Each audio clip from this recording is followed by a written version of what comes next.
And welcome to this edition of the Native News Update on this Wednesday, January 12th. I'm your host for today's program, Paul DeMain. Many of the stories right here can also be found at our website at IndianCountryNews.com. So here are some of the news stories from the day from the Associated Press and other Native news sources. According to Shoshana Beth Phillips, Executive Director, there is still time to make a tax-deductible donation to the Native Youth Alliance of Ypsilanti, Michigan. There are many events and projects planned for this coming year, and they are pleased to announce that they are making progress in meeting the goals of the Heritage Healing Project. And for more information, you can visit them at the nativeyouthAlliance.org, and we'll put that URL up there so you can find it and go right to their website. About a dozen Indians and other demonstrators pounded drums and sang outside the King County Courthouse this Monday before the start of an inquest into the police shooting of a Native American woodcarver. The Seattle Times reports some wore headbands saying 4 seconds to death. That's a reference to the time between when Officer Ian Burke ordered John T. Williams to drop a knife and when Burke fired the fatal shots. Burke saw Williams carrying the knife August 30 and said he fired because Williams didn't respond to 3 commands to drop the knife. Witnesses say Williams did not appear to be a threat of any kind. The King County prosecutor will use the inquest findings to determine whether to charge the police officer. Hey, hey, put the knife down. Put the knife down. Put the knife down. And today we talk with Shoshone-Bannock correspondent Mark Trahant about the recent events in Arizona where Congresswoman Giffords was shot and how that might affect efforts by the new Republican Congress to repeal the Health Care Act and the Indian Health Care Improvement Act. Giffords was a strong supporter of that effort. In return, she earned a bullseye crosshairs on Sarah Palin's website pages. Mark Trahant, we've had a trying week here in the last few days, especially in regards to the healthcare debate, which was supposed to be going on in Congress this week as we speak. That's been postponed because of the shooting of Congresswoman Giffords down in Arizona. Can you give me a little bit of an idea of what you think about that? And we're going to come back to your new assignment here. I want to know a little bit more about what you're doing here, but go ahead and let's talk a little bit about where this healthcare debate was supposed to be this week. Well, this week the Congress was supposed to repeal healthcare reform in the House and send that version on to the Senate. It's a very short bill that just basically says we repeal everything we did in the last 2 years. Do they have the votes for that?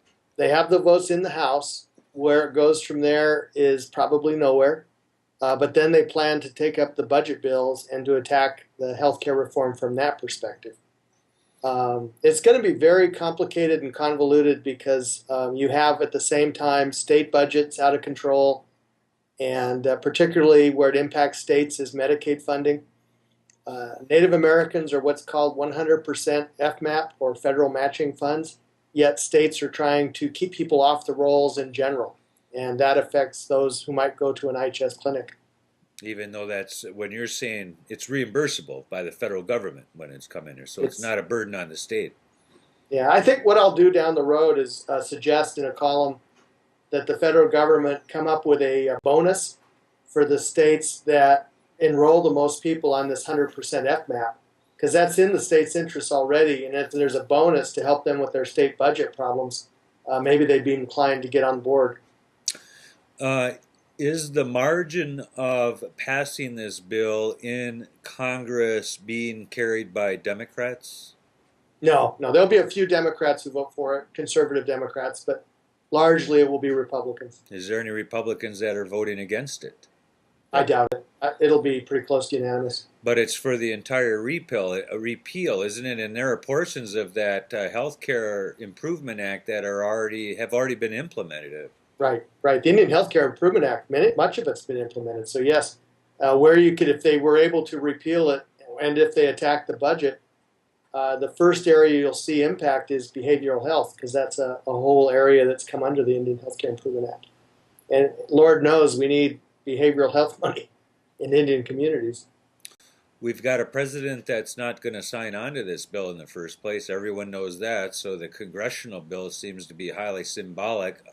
Does it add pressure to the Senate to do something, and will they do anything? They don't seem to have the votes there. Yeah, I don't think they have the votes of the Senate. And more important, Harry Reid, the majority leader in the Senate, doesn't have to call it up. There's no rule that requires him to call up a bill like this. And so he could just keep it off the agenda. So is it like reading the Constitution? That sounds good, but it doesn't really do anything to make Republicans and Democrats come together to pass legislation for the people? Right, right. I mean, if what they really wanted to do is to solve problems, I'll give you two that they could probably get some agreement on. One is the healthcare reform law goes too far with small businesses. It requires anybody that basically makes over a few $100s to fill out a W-9 form and to get on the rolls as a potential person that needs to pay for health care. And small businesses are saying, this is way too much paperwork. I mean, even I, an independent operator, would have to fill it out for some people that I work with. Yeah. I think there would be widespread unity to say, we went too far, this is a mistake, let's fix this. But no, they're not doing that. They want to go for the whole thing or nothing. Well, it wasn't there an assumption that there was probably a lot of things that were going to have to be modified with time and tweaked and so forth? And it was a big bill. How many pages was it? A couple thousand pages or something? Exactly. It was huge.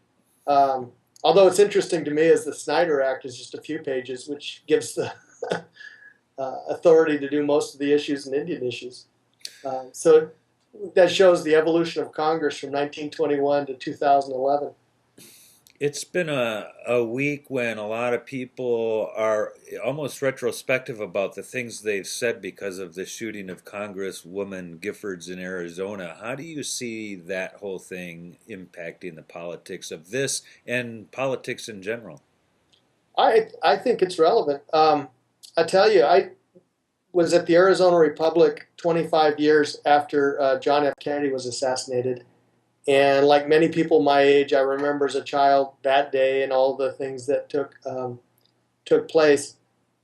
In my series for the Arizona Republic, I went back and re-interviewed people in Dallas 25 years later. And one thing that came absolutely clear is that was a city of hate, that the political rhetoric was so intense and so vapid that it wasn't a surprise that that's where Kennedy was assassinated. And I think that climate is present today. And you can discount it all you want as one lone disturbed individual, and surely that may be the case in this place. But the climate is what I think is fearful, that we don't have an area where we can agree to disagree. It's something where if you're wrong, I'm going to strike you down. It's like last week, it might have been the Attorney General or someone that was declaring a classroom illegal because they were speaking Spanish in it. Right. These kinds of things that are coming ahead. It doesn't appear that this gunman had any real political alliances of any kind, but he was generally anti-government and a mental health care case that was untended. Well, and I think that's two other areas that ought to be ripe for discussion, is as the budgets for government decline, what does it mean for people who need serious mental health treatment?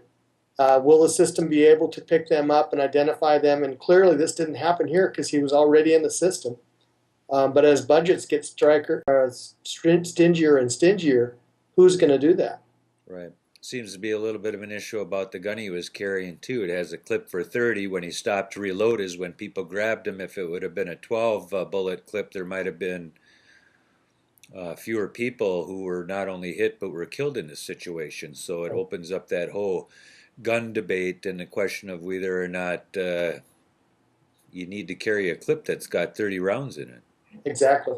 And that was a law on the books just until recently. So a few years ago, the same incident wouldn't have happened the same way because of federal law. Right. And Indian country supports the carrying of guns. There isn't a household that I know of on the reservation that doesn't have hunting rifles and shotguns for birds, deer hunting rifles and revolvers and stuff like that, but less carrying for self-defense or offensive, defensive purposes. But Indian country is definitely pro-gun in certain ways. I think that this kind of a thing would be questionable, well, whether or not Indian country would support the repeal of being able to carry a 30 bullet clip. I think that's where it gets complicated. And I also think it's a rural-urban divide.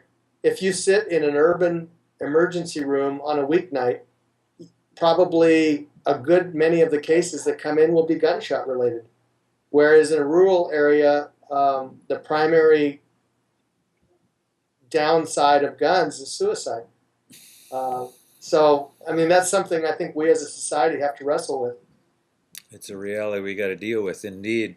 What else do we got coming up in Washington, D.C.? Is there any nice positive things we can talk about coming out of Washington, D.C.? I'm kind of working on a piece down the road about what it would take to get jobs going in this environment and kind of look at that whole aspect. Where do you think you're going to go with that? Oh, probably more things that the agency can do without Congress, because we know that avenue is going to be cut off. So sole source contracts, contracts with BIA, IHS for facilities, that sort of thing. Anything like micro loans, micro business loans, family loans, mom and pop kind of things? Whatever it takes. I mean, the official BIA rate is 49%, and I think that's just a number pulled out of a hat, to tell you the truth, for reservation unemployment. Seems really to be one of those things that shouldn't exist. You know, I mean, it's just 49%. Mark, good talking to you. Are you working on any new books? You're at the University of where? Tell me what you're doing right now. You're a professor or a doctor or a pseudo or something? I'm here at the University of Idaho teaching 2 courses this winter. One on opinion writing and the other on American West for American Studies, and how the region, kind of a regional history and culture and news. Evolution of the western end of the country over there, and in general, right? Speaking, not just Indian affairs or anything like that, but no, general? It's in general. But Indian affairs are certainly a big part of it. Indeed. All right. Well, we'll keep in touch with you. We'll talk to you a little bit more. We'll have to see where this healthcare situation goes. The dynamics of politics continues. Sounds good. Thanks, Mark. And that is the latest roundup of news from Indian Country. On this edition of the Native News Update, we want to thank you for joining in with us today, and please come back again soon. Miigwech.